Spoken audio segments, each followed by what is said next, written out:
Sério? Sério. Eu tenho que ficar com isso tudo na mão? Tá bom. Mas se você quiser, eu posso ficar passando lá pro senhor. Quer que passe? Você está É só avisar. contratado. Tá ok. R$50. Alô? Alô, alô? Bom, pessoal, então o que eu digo sempre é o seguinte, e é uma frustração não minha, mas frustração de todo o nosso segmento, tá? As agências, mesmo aquelas que vendem, ou talvez principalmente aquelas que já vendem cruzeiros, acham que sabem tudo. E não é assim, e não comparecem aos eventos bem montados, como faz a Nicele, como faz a Vele, que vocês vão ver que são magníficas apresentações. E o do André foi ótima, né?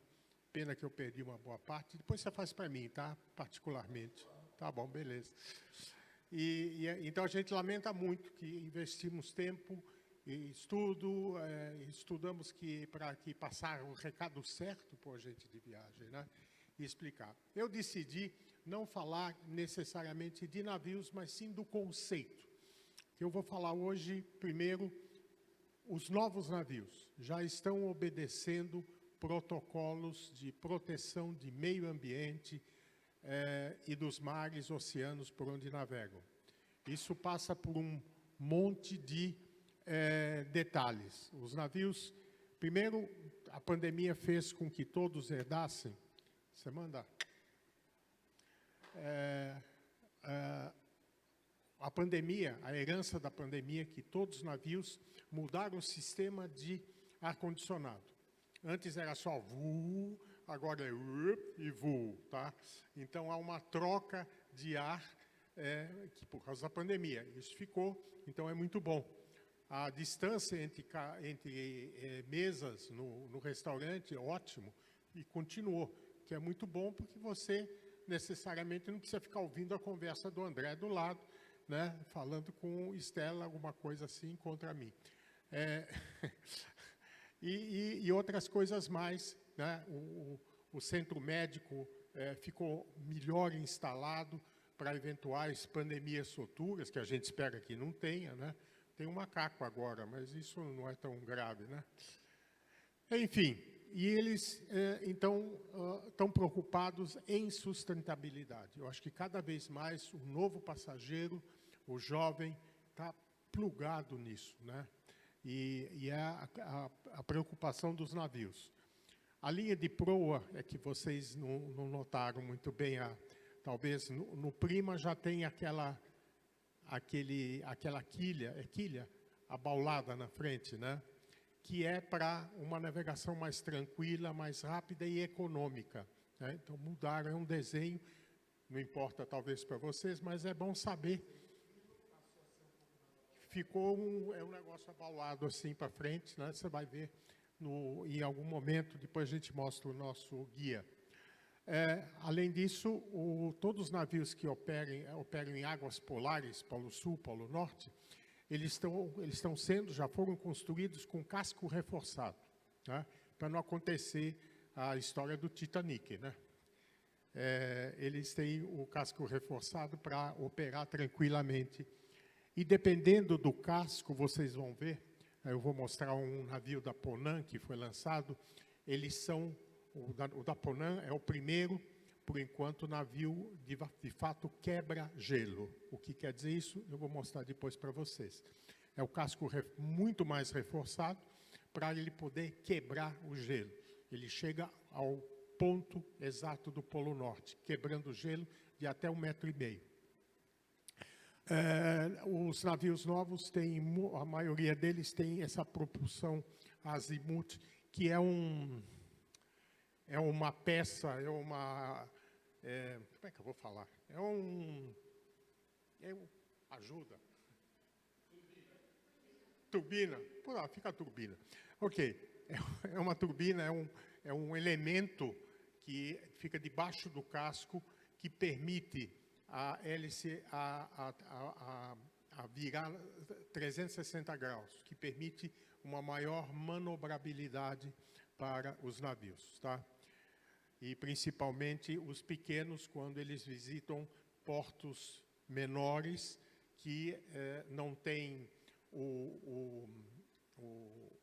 tem ajuda de rebocadores, ele tem que, o próprio comandante faz o atracamento, tá?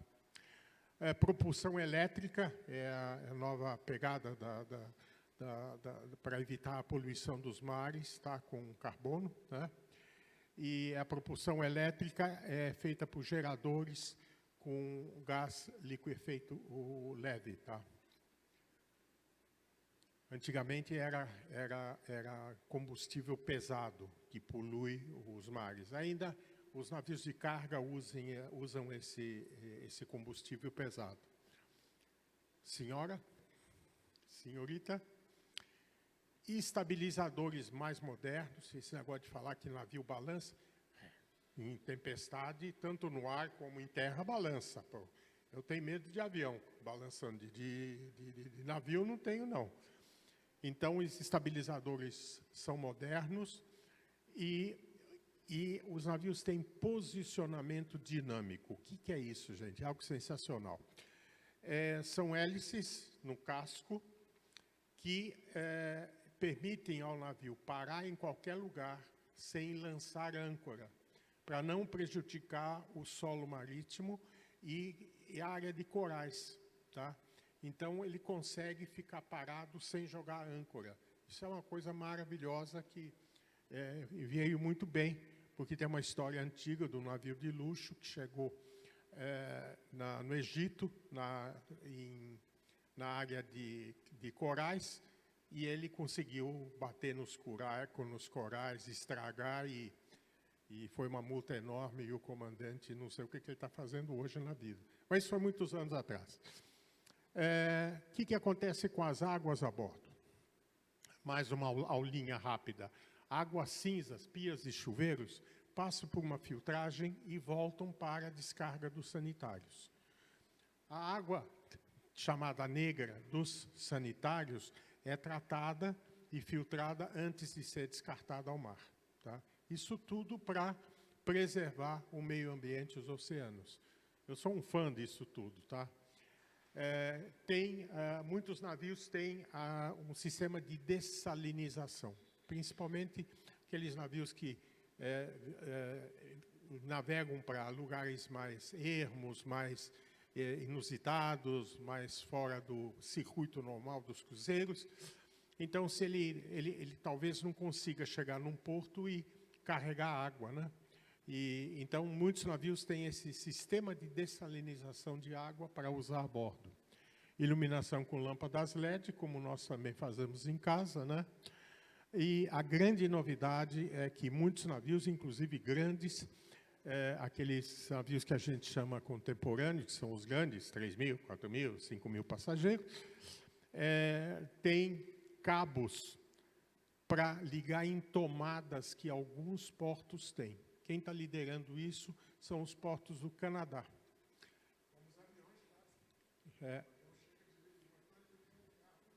Muito bem, exatamente isso. E navio isso é uma meio novidade. Isso. Por quê? Porque aí, uma vez plugado em terra, ele tem energia de terra e pode desligar os motores. E menos poluição, tá? E preservação, novamente, do meio ambiente, né? Pois não? Eu falei para você prestar atenção. Ela é boazinha, minha assistente contratada hoje. Agora eu vou falar para vocês de um novo conceito.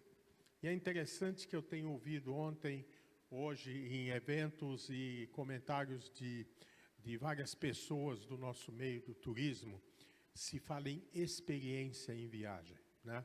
Sejam operadores, sejam os cruzeiros, as pessoas querem alguma coisa a mais, além de um simples lazer. Eles querem agregar conhecimento, tornar a vida deles, o conhecimento deles mais rico.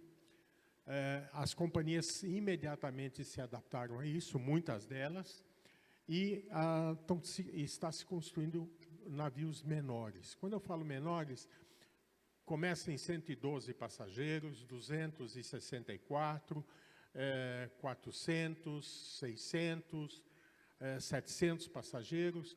700 já é médio, tamanho médio, né? Mas os pequenos, principalmente, eles estão sendo construídos com tudo aquilo que eu falei para poder visitar portos que não são visitados, não conseguem ser visitados por grandes navios, tá? Quando vão a um porto desses, eles têm que manter o navio ao largo, que quer dizer fora do porto, né? E o desembarque é feito naqueles barquinhos, naquelas lanchas, os tenders, né? Essa é a ideia. Os navios de luxo de expedição, eles têm uma relação... Antigamente eu falava sempre em tonelagem. Uma bobagem. Eu vou falar para vocês que o navio tem 60 mil, 40, 20 mil toneladas. Que diferença isso faz para vocês? Chongas, né? O importante é saber a relação passageiro e tripulante. Quando a ação é próxima de 1 para 1, ou é 1 para 1, como eu demonstro aqui, no caso da Sea Dream, você vê que é um serviço muito personalizado. É claro que o cliente paga por isso, tá? E isso é super importante. Outra relação que acho que não coloquei aí, outra relação, informação importante, é o espaço por passageiro.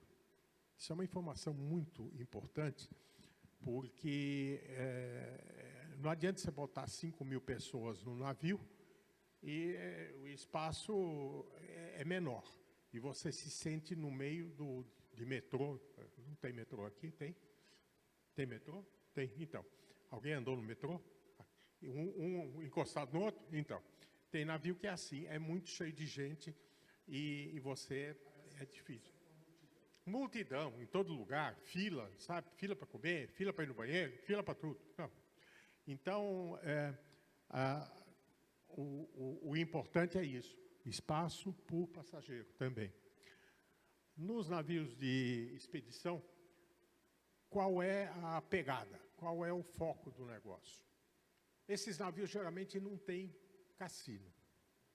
Não tem. O passageiro que quer cassino vai em outro navio. Não pega um navio de expedição porque não tem. O foco é outro, é para atender aquele tipo de cruzeirista que ele não viaja apenas por lazer. Ele já viajou em todas as companhias, em grandes, pequenos navios. Ele conhece o mundo e ele é um cruzeirista, é um fanático, né? Virou vírus, atacado pelo vírus dos navios. E ele quer agregar alguma coisa na vida. Ele não quer só viajar. Ele quer conhecer alguma coisa diferente. Ele quer ter contato com a tripulação de portos no Alasca, portos inusitados, no Canadá, lá em cima, que tem... Sim. Tem os glaciais. Enfim, ele quer alguma coisa a mais. Daí o que tem. Esses navios menores, eles não têm os tenders, aqueles barcos que levam os passageiros do navio até o porto. Eles têm Zodiacs. O que são os Zodiacs? São os botes de borracha, alguns têm borracha rígida, são botes muito seguros, tá? Esses botes têm motor muito potente. Por quê? Porque quando eles operam na Antártica, o tempo muda rapidamente. De manhã pode ter sol, à tarde ou à noite já tem uma tempestade. Você desceu e foi em terra para conhecer os pinguins, né? Visitar os pinguins, e de repente está uma tempestade para você voltar para o navio. Daí, obrigado. Whisky não tem, né? Então, tá bom, obrigado. Então, a volta, se imagina se não tem potência um motor desse. O passageiro fica lá com os pinguins, não consegue voltar para o navio. Então, esses botes têm motores muito potentes para poder fazer passeios ou desembarques. A bordo tem os líderes de expedição. Na verdade, são especialistas em geologia, história, flora, fauna, no próprio destino. E aí, o que acontece a bordo? Palestras antes de você desembarcar. É muito importante isso, gente, né? Eu quando comecei a ter conhecimento de palestras, eu não perdia mais nenhuma, mesmo em outros navios, né? Mesmo que não fossem de expedição. Expedição é extremamente importante. Primeira, quando você vai desembarcar, eu vou falar em Antártica de novo, ele vai te explicar por que você tem que passar e botar botas que o navio disponibiliza antes de desembarcar. Essas botas são higienizadas antes de você ir para a terra. Quando você volta do passeio, elas são higienizadas de novo para evitar contaminação entre grupos de pinguins de diversas localidades, tá? Isso é um detalhezinho só para vocês entenderem a preocupação. Preservação da população local, pinguim, né? Palestras eu já falei para vocês. E a programação de entretenimento, não tem nada de entretenimento, não tem cassino, não tem, quer dizer, é muito mais palestra, você conversar com esses líderes de expedição que acompanham você, e aí você tem muita pergunta para fazer, né?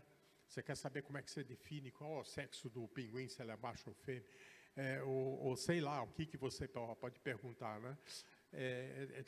E é interessante, porque quando se faz Antártica, por exemplo, você vai visitar as estações científicas, né? O Brasil tem uma, né? O Lula visitou, pegou fogo, acabaram com ela, e agora acabou de ser, nada contra, simplesmente coincidência. Aí construíram uma nova, com a ajuda dos chineses, magnífica, a estação Comandante Ferraz. Muito bom. Yes. Já falou? Eu já falei disso. Só tem que ir para frente. Radar. Não, tem coisa lá ainda, desculpe. Eu fui me animando e esqueci de falar do radar submarino. Extremamente importante quando você navega em áreas que pode ter rochas ou obstáculos diferentes. E os navios de expedição, eles operam em outras áreas, né, do mundo, em áreas mais não conhecidas, né? E esse radar permite a 1,5 km de distância você verificar se tem algum obstáculo na frente. Equipamento de navegação de última geração, já falei do Zodiac, se é com você. Ok, focos, hipóteses, destinos, já falei. A interação com população aborígenes é extremamente importante. O que faz a Companhia Marítima? Antes de lançar um itinerário, ela manda gente da equipe que cuida das excursões, dos roteiros, visitar esses portos. Se já não visitou, é um porto novo, desconhecido, eles vão lá para conhecer a população, conviver com eles, ver a cultura, ver os hábitos e prepará-los, o espírito deles, para eles receberem um navio pela primeira vez. Então, eles ensinam a fazer o receptivo para essa população local, tá? Aí lançam o itinerário. Isso é uma coisa bem interessante também. Sempre que possível, compram os alimentos locais dos lugares que visitam, porque, como são navios menores, eles não têm também grandes freezers, grandes câmaras frigoríficas. Público-alvo, já falei para vocês, anota aí o enriquecimento da vida pessoal. Você conhecer alguma coisa, você voltar e ter o que contar de diferente para os seus netos, para os seus filhos. Destinos: África, Oceano Índico, Antártica, Ártico, Groenlândia, Islândia, Austrália, Nova Zelândia, Galápagos e mais destinos, tá? Sempre com alguma coisa diferente. É interessante vocês olharem as companhias que têm esse foco.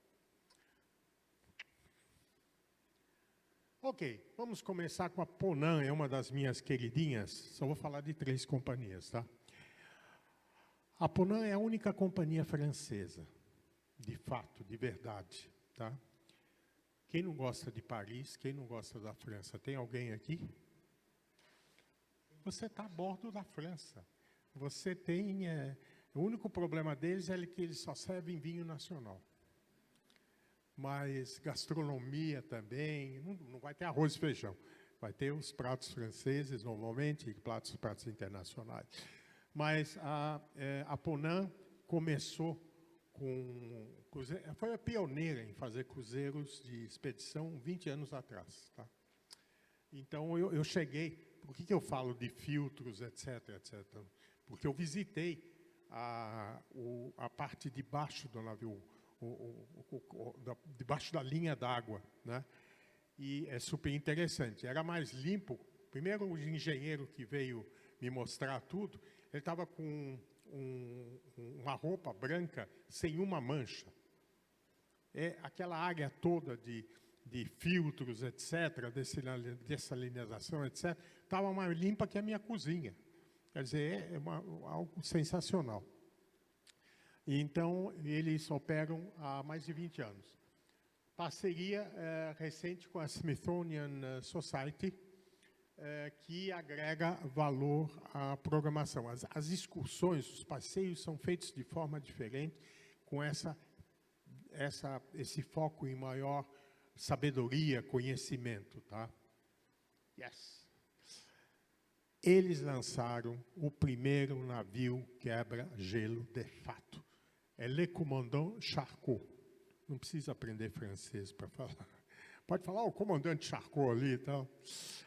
Le Commandant Charcot. Por que eles têm esses nomes? Eles têm 6 iates desse tipo. São iates de 184 passageiros apenas. E eles deram o nome dos navegadores e descobridores, acho que é mais navegadores, eles não descobriram nada, navegadores franceses. Ele é um quebra-gelo de fato. Ele foi construído com a referência PC2, que permite ele navegar quebrando gelo. Então, no Polo Norte, que é um cruzeiro caro, $30 mil, tá bom? Por pessoa, ele chega ao ponto, exatamente o Polo Norte real, geográfico. Esse navio é um pouco maior do que os outros que eu falei de 184 passageiros, ele tem 245, eu estava falando dos outros 6. 215 tripulantes, tem um spa, 2 restaurantes a bordo. Time de especialistas, aquilo que a gente já falou. Ele consegue chegar ao Polo Norte e ele faz, normalmente, Antártica, Ártico, Groenlândia e Svalbard. Algumas experiências malucas nessa área. Quero ver quem é que é até corajoso aqui, viu? Lá no fundo, é com você. Vamos ver se você faria um mergulho na água da Antártica? É legal. Mas você não pode ficar mais do que 3 minutos, porque senão você vira picolé. É um pequeno detalhe. Tá? Mas eu fiz isso, tá? Eles amarram uma corda para poder te resgatar, se você morre lá dentro. E aí você pode fazer esse mergulho, fotografia, filme, para você levar para casa e mostrar para a família. Ou natação com roupa especial contra o frio. Exploração em Zodiacs. Passeio em trenó puxado por cães, é muito comum no Alasca, né? E passeio na neve com aquele calçado que parece uma raquete de tênis, né? Eles já viram. Nunca andei com aquilo. Você já andou, André? A gente tem que ter umas experiências diferentes na vida, não? Vamos junto, vamos junto. Ok. O que eu escolhi? Aliás, eu publico 1 ou 2 vezes por mês o My Choice. O My Choice é a minha escolha pessoal, tá? Que eu olho e vejo o que tem de diferente, o que tem de interessante, o que tem mais em conta, não mais barato, com tarifa mais em conta. E aí eu vi que a Ponant tem um cruzeiro para ver eclipse do Sol. Achei sensacional. De 9 a 24 de abril, sai de Bali e vai para a Austrália. Faz Indonésia, Timor-Leste e Austrália, o Kimberley. Kimberley é uma região na Austrália que tem os fiordes, é considerado um cruzeiro de expedição. Quando você vende um cruzeiro de expedição, geralmente inclui excursões, passeios a portos e o sistema all inclusive. Não precisa pagar nada a bordo. Bebida e poucas cabines disponíveis, porque você imagina que lançam. Os franceses são os primeiros a correr para reservar com antecedência. Então, vocês têm que sair dessa sala e já ligar para o seu passageiro e oferecer. Essa é a ideia. O que eu queria falar para vocês sobre tarifas, tá? Tarifa é um negócio sério. Quando se fala em cruzeiro de expedição, e vocês já viram que é algo totalmente diferente, navio menor, custo de operação maior, né? Por várias razões, claro. Quando você vai para a Antártica, não existe cruzeiro com menos, para 7 dias, um cruzeiro com menos de $11 mil. $11 mil é barato, normalmente é 13. Um cruzeiro de 9 ou 10 dias, porque ele vai para a Antártica. Então, tem um risco operacional. Se acontece alguma coisa, um navio tem que ir lá resgatar. Ele não tem alternativa. Parar aqui perto dos pinguins, chamar o pinguim para resolver alguma coisa, não vai resolver. Então, estamos falando de $1.000 por dia por pessoa. 900 a $1.000 por dia por pessoa. E eu vou mostrar depois para vocês um navio que custa $2.000 por dia por pessoa, tá? Assustei, né?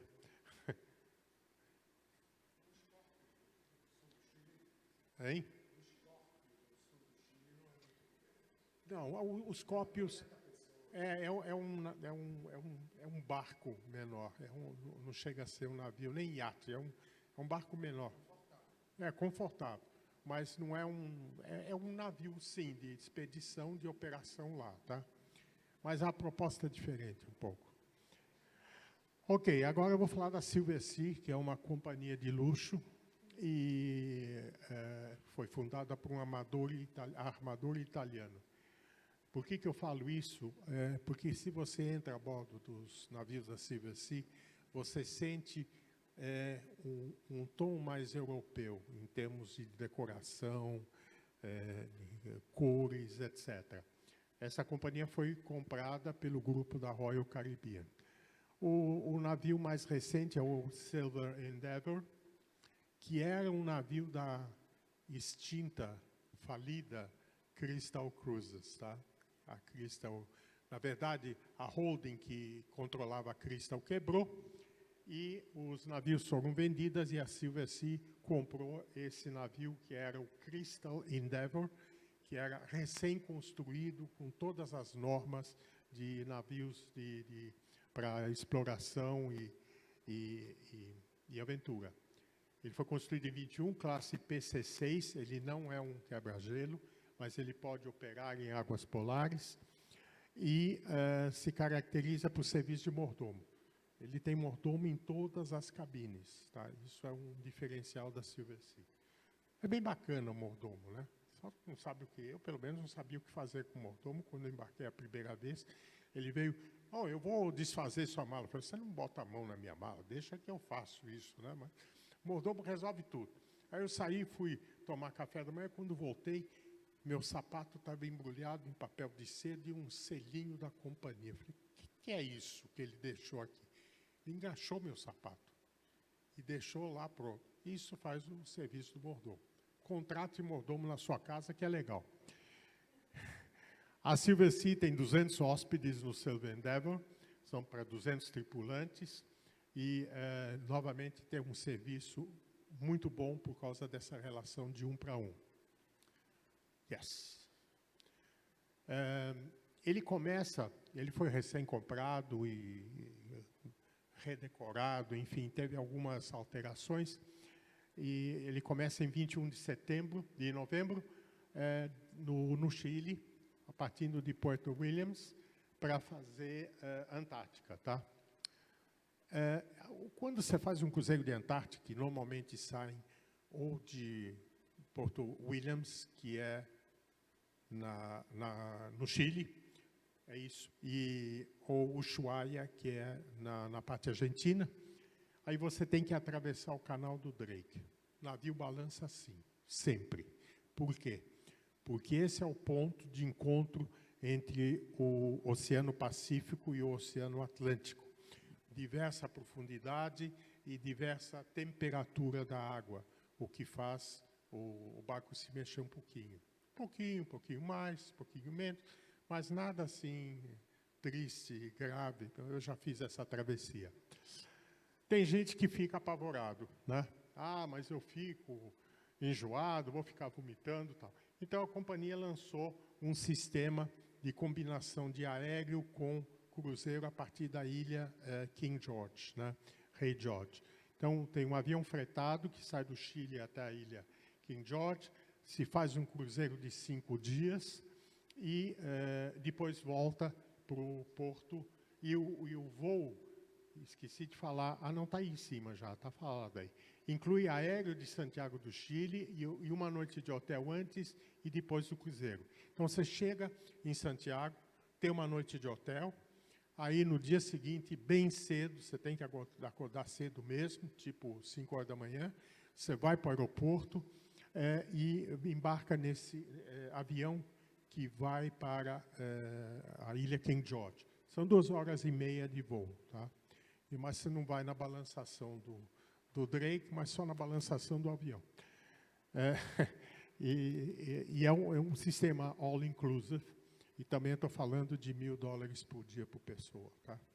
Que é a regra para esse tipo de cruzeiro. My choice. A Silversea, eu deixei de lado o Le Commandant Charcot, porque é Antártica, tá? Mas eles têm outros navios. Na verdade, eles têm 10 navios agora. Eles têm o Silver Cloud, que também opera cruzeiros de expedição. Ele faz um roteiro das Arábias, que eu achei bem interessante. 20 de abril a 3 de maio, 13 dias, de Muscat, em Oman, a Jeddah. 13 dias, all inclusive. E é interessante, está tudo incluído, inclusive gorjetas. Quando você fala que é all-inclusive, aquela coisa de gorjeta que você fica preocupado, debitam tua conta, ou tem um envelopinho nos navios, em alguns navios, enfim. Aqui estão incluídas serviço de mordomo, e aí que eu falei para vocês, esse é um pouco mais barato. Não opera em regiões mais difíceis de operar. 10.800 é a cabine disponível mais barata para 13 dias. Ok, a última companhia que eu vou mostrar para vocês é a Seabourn. A Seabourn, há muitos anos, é considerada a companhia mais de luxo, a melhor companhia, premiada por especialistas, por críticos de navios que só se manifestam sobre e categorizam os navios e pelos próprios passageiros. E é uma companhia que é sempre premiada há alguns anos já. Ela é o tamanho de navio médio, a gente vai falar de 400 e 600 passageiros, e faz parte do grupo da Carnival, que são 15 companhias.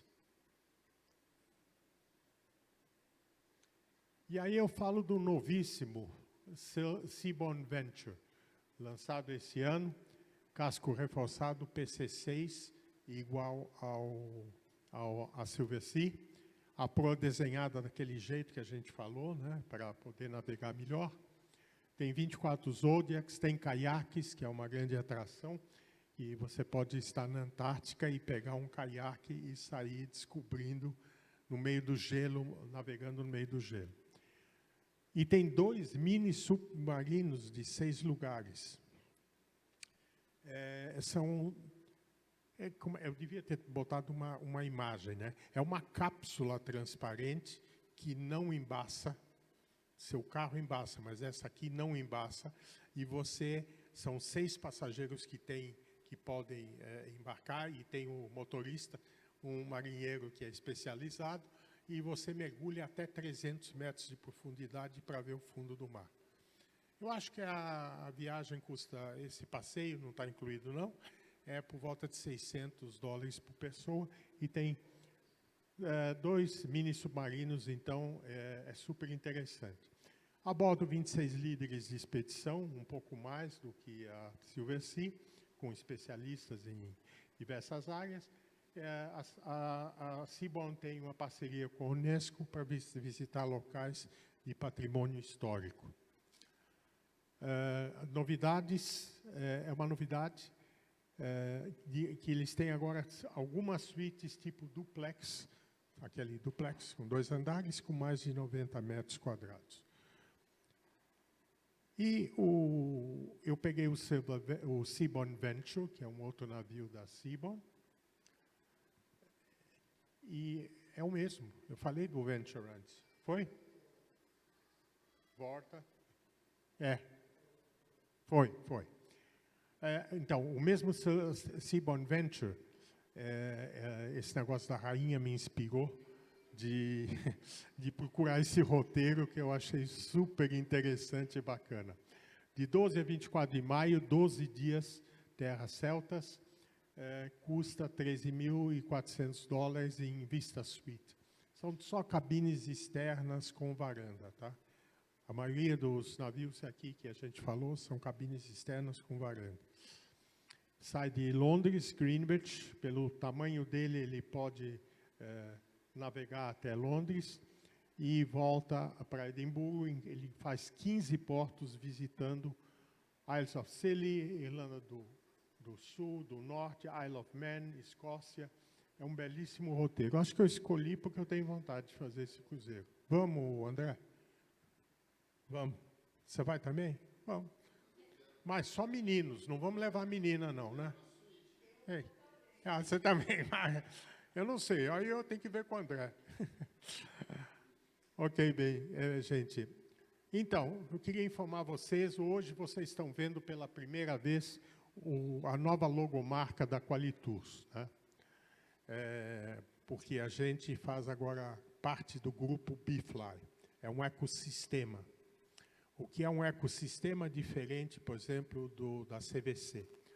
O ecossistema BeFly mantém a identidade das companhias,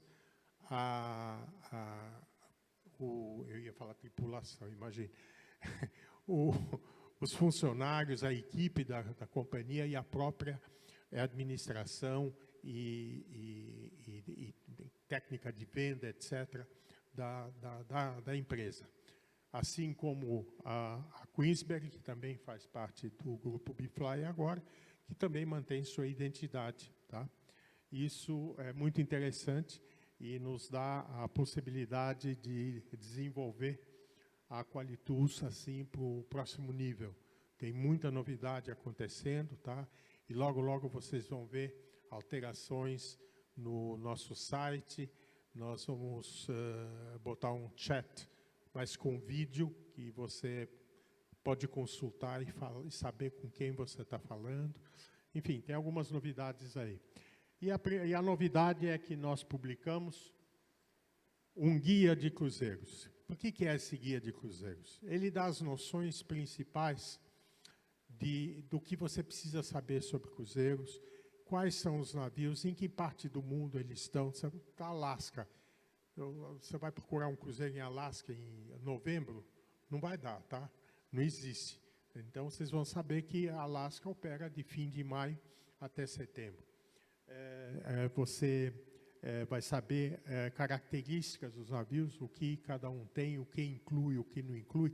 Enfim, é um beabá muito interessante, mesmo para quem conhece navio, para se lembrar, e aqui estão as melhores companhias, inclusive a NCL, a Oceania e a Regent, todas da mesma, é o mesmo André e a mesma senhora Estela, que é a diretora, e o André que só viaja. É, André? Mas sabe tudo. Então, vocês podem passar no stand da BeFly e está lá à disposição de vocês, tá? Eu tenho 2 aqui, se alguém quiser brigar ou discutir. Pronto, elas levantaram o braço. Desculpe, você dançou. Dessa vez... eu falei.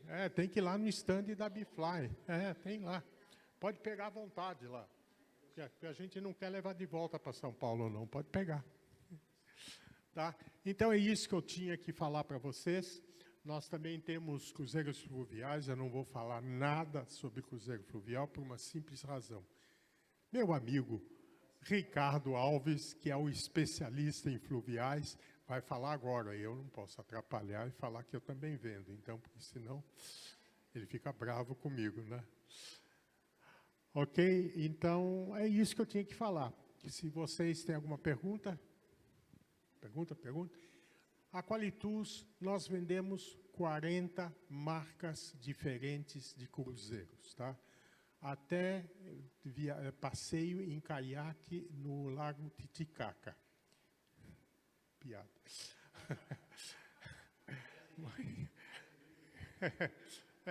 Não, 40. O que vocês quiserem, nós vendemos, de fato, tá? Pode ser navio de luxo, pode ser navio... o que a gente chama de contemporâneo, que são as cidades flutuantes, tá? E a gente dá preferência sempre para a NCL, que tem a área... beleza, estou puxando teu saco. Porque o que eu acho muito bacana, eu detesto navio grande, detesto, sou contra, não embarco nem a pau. Exceção, NCL. A NCL tem, e o André falou isso na sessão anterior, tem uma área maravilhosa chamada The Haven, com cabines familiares, suítes familiares, com serviço de mordomo, piscina exclusiva, restaurante exclusivo. É uma coisa, é minha cara, tá?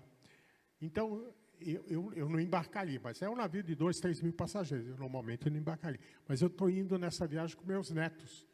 E meus netos não querem ficar na chateação do ambiente que eu gosto, né?